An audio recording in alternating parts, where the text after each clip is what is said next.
Hi there. Welcome to the Cloud Security Podcast by Google. Thanks so much for joining us today. Your hosts here are myself, Tim Peacock, the product manager for threat detection here in Google Cloud, and Anton Chuvakin, a reformed analyst and member of the cloud security team here at Google.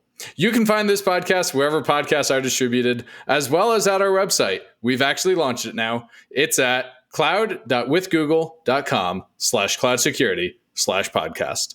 If you like our content, please do consider hitting that subscribe button. You can follow the show and argue with your hosts on Twitter as well, twitter.com/cloudsecpodcast.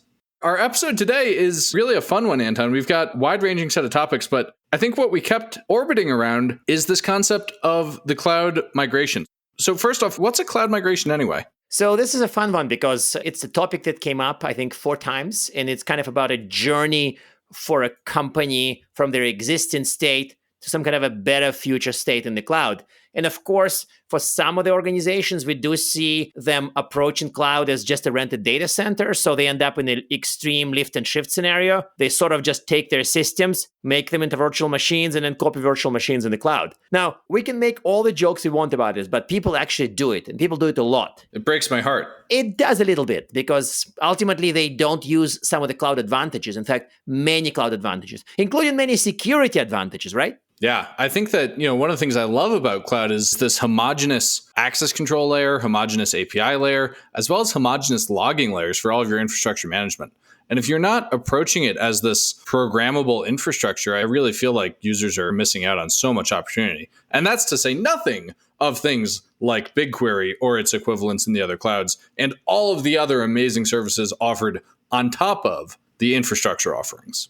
And also they bring some of their security mistakes with them in the cloud where their blast radius can be higher. You can have a host security mistake on a server deep behind many firewalls. But if the server becomes a VM and all the vulnerabilities, all the mistakenly open ports, all the other stuff just magically happens to repeat in the cloud, but then it's one control away from being open to the internet. It's one access control rule away. So if you're doing it the cloud native way, it won't happen. But if you're doing it the on-premise way, copying to the cloud, keeping all your mistakes and all your baggage, the chance of that mistake is just higher. That's a fact. I think I have to agree with you there. It is really interesting to see as we talk with different guests how people approach this problem of, the security garlic versus the security onion, and how with cloud you have both more controls, but also more ways to get it wrong.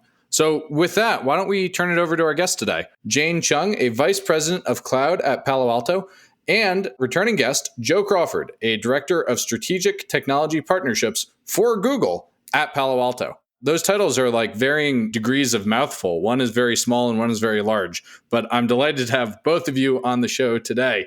Anton, I think the first question is coming from you today. Indeed. And I think that I wanted to kind of focus our guests and, of course, enlighten our audience about the topic that we visited a few times on the podcast, and that's cloud migration. How people actually journey to the cloud. By the way, as a funny aside, I got into a Twitter fight today over the question of lift and shift. I was always brought up with the concept that lift and shift is kind of a pejorative term that indicates going to the cloud using the on-premise playbook and kind of avoiding the cloudy things in the cloud. But it turns out I see more people who use lift and shift as essentially a strategy. They say, we're going to lift and shift the applications. So it turns out the concept of migration to the cloud is still very tricky, including for security professionals. So, Jane and Joe, we have a few fun questions for you. One is, what are the top security mistakes you've seen during cloud migrations? I think that the number one mistake that I see is probably trying to fit on-prem in the cloud. Hopefully we won't have a Twitter fight about it, but the reality is you can't move on-prem to the cloud because you lose, to a certain degree, the physical access to a data center. You lose the bare metal machines. So there is some idea shifting that needs to happen in order to go to the cloud from a security perspective. I think the next thing I see is that organizations are just not prepared for the additional logs, the security event details, and the education and the training that needs to go into their security teams to handle the cloud and be able to threat hunt in the cloud. And I think finally would be not understanding the differences between clouds. I remember when I first got into cloud, I was at an organization that was trying to adopt 3 clouds all at once. Whoa. And they said all of the clouds should look alike. Going to the cloud should look the same in every cloud. And it's just not possible because Google Cloud is not AWS and AWS is not Azure. They all have different quirks. They all have different services. So I think lift and shift is maybe not the term that I would use, but definitely trying to move on-prem into the cloud is top. Joe, what's an appropriate analogy to help people understand the degree of difference between the clouds and how that impacts their security strategy? How would you help someone wrap their mind around that? I would say, depending on what you're trying to do in the cloud, I've always described Google Cloud as a very developer-friendly cloud, where AWS is very much more of the traditional infrastructure type networking and data center, where Google is very much more easier to understand and it's friendly for developers. And you don't have to do so much button flipping to create. So I want to give you some examples. We have a client that actually has a very large Kubernetes deployment in on-prem. And when they decided to go to multi-cloud, one is a Google Cloud. What they did not understand is all the security posture that was possible in on-prem, using the firewall to block a lot of bad things from coming in, and then using all the forensics tool that was for on-prem if they find some anomalies or issues. Now, when they actually moved over to the Google Cloud, GKE services, and then Kubernetes services, what they did not realize, because Google Cloud is a developers friendly environment, it has public IP address as a default just showing up. And it takes, 60 to 90 seconds for them to get hijacked, and ransomware or being used for the Bitcoin mining, a lot of other unpleasant things. After the third incident, finally, we got the developers' leadership's attention to put appropriate cybersecurity protection, and then also policies and guardrails so that such events that's so unpleasant for our security environment to mitigate certain things happen. And it requires training because Google does offer a very robust SRE-led trainings. And what we found that for this particular clients, they were not even taking a look at the best practice guide, and they're not even looking at the training guide. So net, toward the end, taking certain number of courses from Coursera, protecting their Kubernetes and GKE environment became a mandatory requirement before they start writing their application onto the cloud. That actually makes sense. And by the way, Tim, remember during another podcast, we kind of had a line from somebody who said, in the cloud, you may be one network security mistake away from compromise, or you may be one identity mistake away from compromise. Like on premise, you may have a system that's protected by a firewall, and you make an identity mistake, you're still behind the firewall. In the cloud, if you make an identity mistake or one permission mistake, you're exposing an IP address. So it's kind of about the peculiarity of security posture. If you expose an IP, somebody can probe it, right? But it's a one action that exposes the IP. So there's less layered defense in this regard. In that regard, but we also had the security onion versus security garlic metaphor from Seth on a different episode. And I think he made an interesting case about the way that cloud gives you, in some cases, more layers of defense. So I think our debate on that one is going to continue to go back and forth, but it's an interesting area to be sure. Jane and Joe, what's your advice to security leaders who want to go to the cloud using the, listeners can't see it, but I'm doing air quotes right now, the on-premises playbook? Oh, don't. Yeah, but like we all say don't. I think we used the same joke a few times, and you said don't on your own episodes, and you're talking to somebody who is much more senior, who controls a $100 million budget, and he plans to lift and shift. He plans to go to the cloud as if it were a rented data center. What do you tell him? I say use cloud adoption as an opportunity to renew your playbook, not rewrite, because a lot of your governance and your regulatory, all of that stuff is going to be very similar. It's probably going to be the same. So you don't have to rewrite it. You just have to renew it. And some of the stuff you need to understand right out the gate is what the go, no-go line in the sand is. If you have a specific application and you have some sort of in-house security control that for whatever reason you don't think can make it in the cloud, I would argue that, but that being what it is, you need to make the no-go call on that early, because getting that analysis paralysis is in fact a security issue in the cloud. You don't want to have a bunch of half-built applications out there. And then I think the other thing is you have to understand the cloud models, right? So IaaS, PaaS, SaaS, and look to the third-party providers for security solutions. Many of the same vendors you have used internally for years are now in the cloud, and they're doing a really great job of making sure to close the security gaps and bring things to an enterprise state in the cloud. So I just think that it's an opportunity to renew. I like that answer a lot, that your goals of a security program aren't changing. The things you're beholden to are maybe not changing, but how you get there is an opportunity for renewal. That's a good answer. And I want to share with you some examples of why this playbook has to be renewed.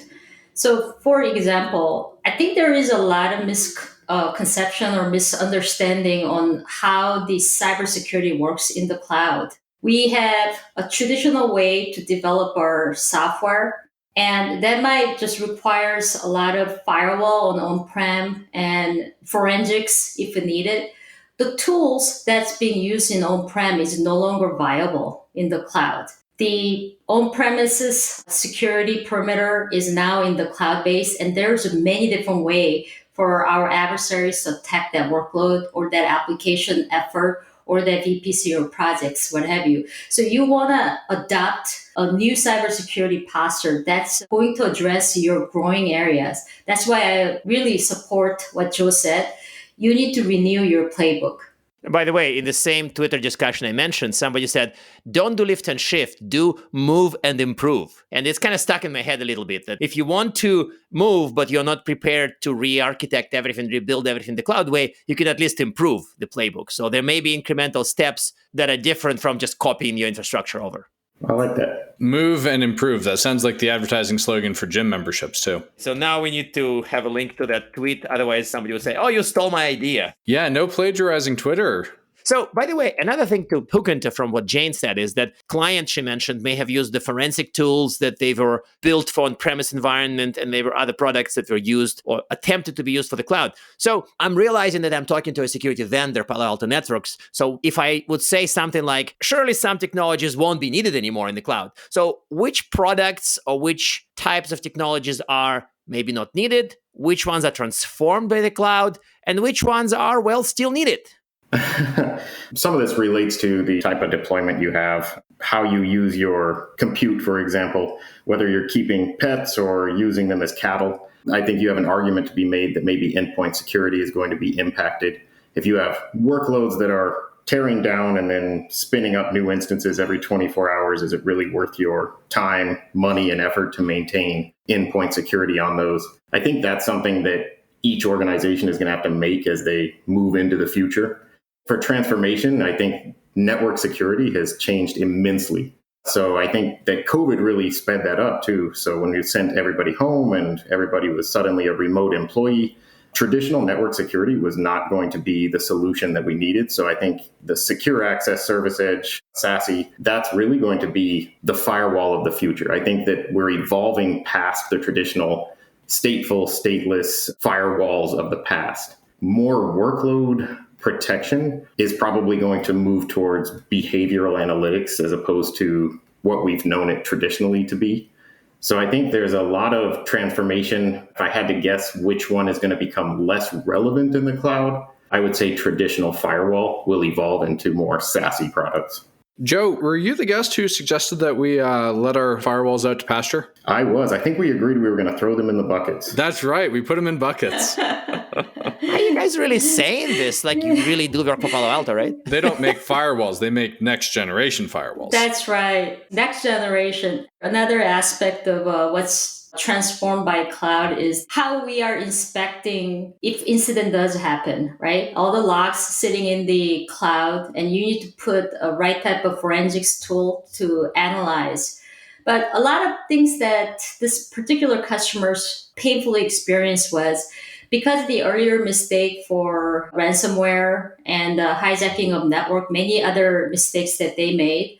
Cloud is just so scalable and it's just so fast, right? The speed and agility that cloud provides, what makes cloud so special.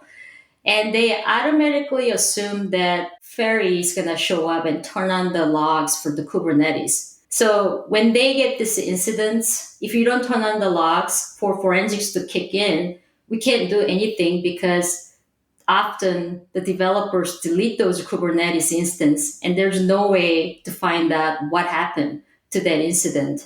So awareness and training is a very important as you're moving your developers over to the cloud, because a lot of things move very fast and development could enhance. However, you do need to have some best practice guide how to behave in the cloud. So Joe and I were talking about it earlier. What are some of the crucial things that we could do to bring that security awareness to developers? Yeah, I think the main thing is to make sure that they understand the cloud itself. You need to make sure that your developers are ready to go to the cloud before they actually head to the cloud, because the development in the cloud is going to be very different.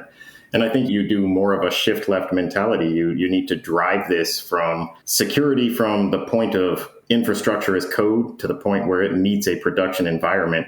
And you have to automate, and not to put a shameless plug out there, but look up Automate or Die. It's a fantastic episode. You have to automate security because there's no way at the scale that we're moving with cloud that you can manually audit everything. It's just not going to happen. So a couple of things in there that I think are super interesting. On the logging front, one of the things I love, I obviously look after a product that processes logs. I love that so many things in Google Cloud are logged by default. The Cloud Audit admin activity logs are just a phenomenal source of insight for people. But you're right that there are risks of logs not ending up off of instances and things being hard to find once they get deleted. On the front of shift left and the speed of cloud versus the speed of on-prem, we have this meme, and I think we as an industry and a group of professionals have done ourselves no favors over the years. We've created a perception that security slows things down. The point of the cloud is to be fast. How do we help people have secure outcomes without slowing them down, like we've been doing for 30 years?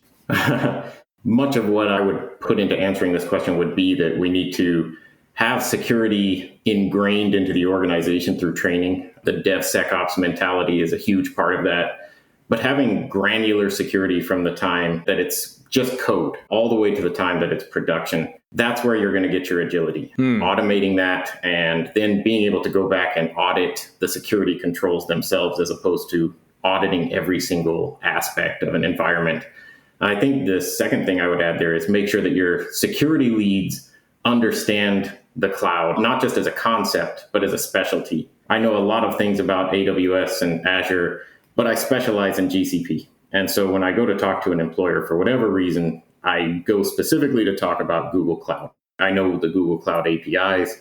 I know what they do. I know the underlying services that they talk to, and I can build based on that. If I was to go and do this for AWS or another cloud provider, it's not impossible, but it would take time to develop. So I think making sure that you're very specific with your security leads is also going to be important.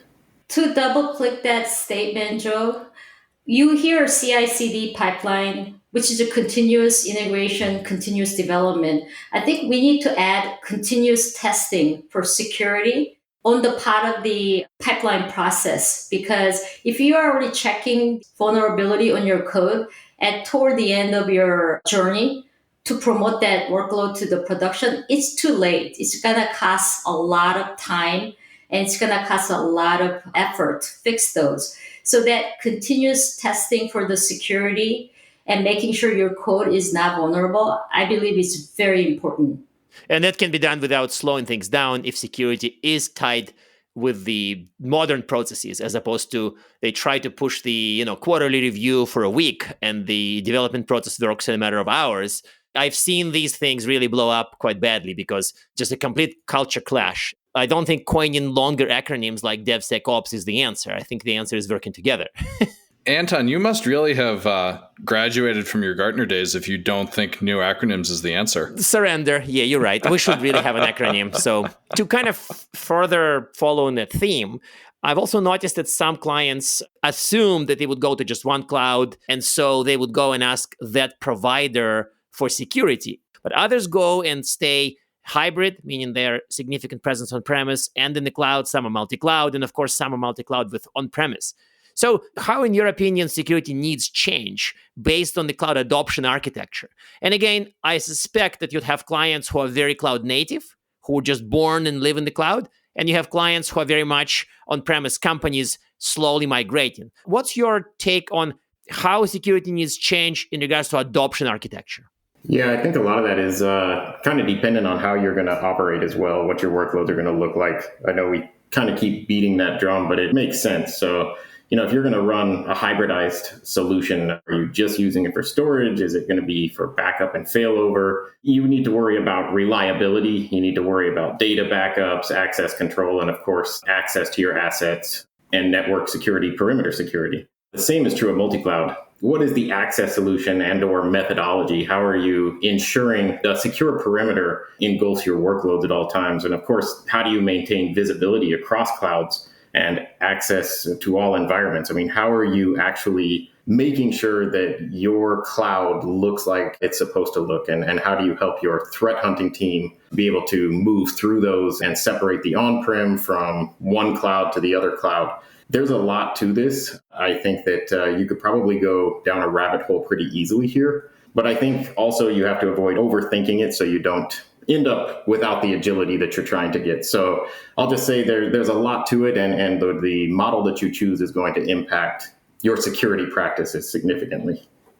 And Joe, just to double click on the visibility, that is probably the key for anybody who's thinking about having a multi-cloud or hybrid cloud. Because if you can't see what you're trying to protect, and if you don't understand what you have, it's going to be a very difficult journey to the cloud. So highly recommend for all our clients and the customers out there that you understand what your assets are. Make sure you keep that inventories. Make sure they're secure before you are transitioning to the cloud. That concept of inventories gets back to something that John was talking about with protect surface and really understanding what your organization is up to before you undertake any kind of migration. I want to go back to the lift and shift thing and spend just a little more time there because we see so many people engaging in lift and shift. From a security perspective, is there really such a thing as lift and shift? I see products getting built really aimed at this market, and I'm wondering, are we leading people down a bad path here by trying to enable what is kind of an anti-pattern? Is there a good thing here? I'm not sure that it exists as a 100% solution. I think that lift and shift can exist on a subjective basis. Maybe one application or one process exists similarly in the cloud that it does on-prem. But I would say that most of the time, no. And the main reason I say that is because no matter how large your organization is, if you have a data center that connects to two other data centers, you always know your attack surface and you know the geography. The minute you enter cloud, you have a global data center. And so that changes dramatically everything that you've worked to secure in the past. So I think that alone, the fact that you go from a smaller attack surface to a much larger attack surface, changes things to the point where you can't just say, well, I'm lifting and shifting from a security standpoint. I think that it becomes much larger, and your first order of business is to kind of shrink that attack surface. Joe is absolutely right. I don't think there's such thing as a pure lift and shift, because I was sharing with you the earlier example of this particular customer that are a heavy user of Kubernetes. When their solution moved over to the Google Cloud, a lot of attack surface changed. Mm-hmm. Awareness changed, and they needed to do some fundamental hygiene when it comes to DevOps cybersecurity. So it is very important to renew your playbook and understand it's a completely different infrastructure. You have to adapt and transform your application accordingly. So you could take advantage of the speed and agility and flexibility that it gives you. So I always use this analogy that, hey, I was driving a Mustang, then now I'm going to cloud. I think it's something like Formula One drivers are using. So you have to know how to drive those kind of cars, and you have to have a right type of a security posture to deal with the pressure, or what I call it like G-force, right? Yeah. It's a whole different world out there. I think it's more of an evolution from, say, Mustang to Texas T6. Like, you're moving in different dimensions when you're moving to cloud. It's not just faster, you're moving in 3 dimensions instead of stuck on the ground. Not to say clouds and airplanes, but that was the closest analogy I could come up with there. That's excellent. For our audience, I think that they should really pay attention to what Jane and Joe are saying, because here's why. Generally speaking, traditional security vendor sort of benefits from people doing it the old-fashioned way and bringing more firewalls with them in the cloud. So the fact that they are giving us advice to actually not do naive lift and shift and keep all the security stuff they already purchased, to me, that adds a lot of credibility to their advice. I mean, this matters to me because as an analyst, I've seen people give a lot of self-centered advice. If people would show up and say, yeah, you absolutely have to have a firewall appliance, even if you're in the cloud. Okay, what else do you have to say? But to me, the fact that you have to transform and evolve is a must, and it's really good advice. So to continue with our flow, I still want to revisit that theme from a somewhat different angle, the theme of teaching people who grew up on-prem cloud. Jane mentioned courses, Joe mentioned other things to learn, reading guides, best practices. But what about the leaders? What about people who sit at the very top and kind of don't get cloud? Imagine somebody who's a CIO or a CTO or maybe even a CISO whose career maybe started in the, 80s, 90s, and his formative years were very much before the cloud. How do we teach cloud to security leaders who grew up on premise and whose entire career was formed before the cloud era? How do we get them to evolve? I think that you have to start with what the goal of the cloud is. I think you have to teach them more about what you're trying to achieve from a technology perspective as it pertains to the cloud, the rapid deployment, the ability to meet the needs and the demands of traffic. I think that's where you start. And I think that's where your foundation is just on, here's where we want to get, and cloud can take us there. Give them some basic examples of how you can go there, and then fill them in from there by building examples. So put an application out there, put a simple application out there, secure it, and show them how it works, and then do a comparative analysis to the way things used to be done. Anybody who came from the old world when internal cloud became a thing, it was like, well, this solves all of our problems. Developers are no longer going to be sitting around waiting for servers to develop on, right? Nope, wrong. Didn't happen. Now we're solving that problem. And so we have these pictures that we can look back to, like your grandma breaking out her photo album. You can look back, see where you came from and where you are now, and show them that not only are we doing it more securely, but here's how we're doing it. You know, the controls are more automated. We're looking at things as code, from code to production, and it's a controlled process, X, Y, Z. So you have to really give them some sort of value statement to go along with why cloud is, and then explain the security controls from there. And we had clients, they are mandated by their executives, CIOs, to have an approach that's cloud first. But sometimes in the middle of the cloud journey, they might not even understand why they even decided to support that whole concept. I think, Anton, you know what I'm talking about here. You can't just say, hey, the world is moving toward the cloud, so you must adhere to that direction. It's really that, what was your expected outcome? That's business agility and flexibility to get to the market. You do have a competition who's taking even more aggressive approach to it, right? Now, transformation requires innovation. Innovative thought leaders are going to help us to get to the next steps. So that reminder is probably very important, because it is very painful for a lot of our enterprise customers moving from on-premises to the cloud, because everything that they used to control are not the same. All the knobs different, visibility might be not there. So we have to continue this whole process of training and enablement and awareness for our executives and our developers as well, because things in cloud change so fast. I agree with all of that. The challenge of, getting people to think with cloud is one I face every day. It's like thinking with portals, if you remember the game Portal, but it's different. The world really is quite different in cloud. So I want to wrap up with two questions, and you two can divide them how you will. The first question is a traditional question for us, and the second one is also a traditional question for us. The first question is, do you have a practical single tip to improve people's cloud migrations? And the second question is, do you have further reading? We hate to leave our listeners empty-handed at the end of a show. I would say learn from others. Read the trials and errors that other organizations have had, and look to your third-party vendors. They really are out there solving real-world problems. The book that I read most recently was The Perfect Weapon. Interesting book in case anybody wants to read about cybersecurity and how it can play a role in our real-world security, our national security. So interesting stuff. Jane, same questions for you. Practical tip and further reading. Practical practice is that I I actually listen to a lot of podcasts that's done by cybersecurity leaders, especially around Kubernetes. There are many cybersecurity podcasts, including yours. I listen to it very often. Joe knows I'm on the path of getting my PhD, so I read really boring stuff like a NIST framework, CIS benchmark, CCM, CSA. But it does have a lot of knowledge in it, and it gives you best practice what you should be doing, especially for the cybersecurity in the cloud. One guest pitches something called Perfect Weapon, which sounds really exciting, and the other guest pitches NIST frameworks. So a very divergent end to the episode, but I want to thank both of you, Joe and Jane, for joining us today. I hope, Jane, when you come back, we get to call you Dr. Jane, and Joe, when you come back, you get to be our first third-time guest. Listeners, thank you so much for joining us today. Awesome. And now we are at time. Thank you very much for listening.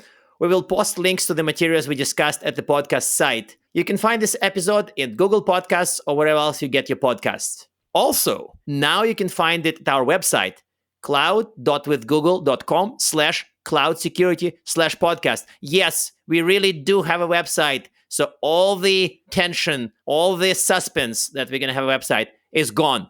Instead, we have a website. Please do consider subscribing if you like our content. That way you'll always get the latest and greatest as soon as we drop it. You can follow the show on Twitter, twitter.com/CloudSecPodcast. My co-host @Anton_Chuvakin, and myself @_Tim Peacock. Do tweet at us, email us, argue with us. If we like or especially hate what we hear, we'd love to invite you onto the next episode. And so with that, we will see you next time on the Cloud Security Podcast by Google.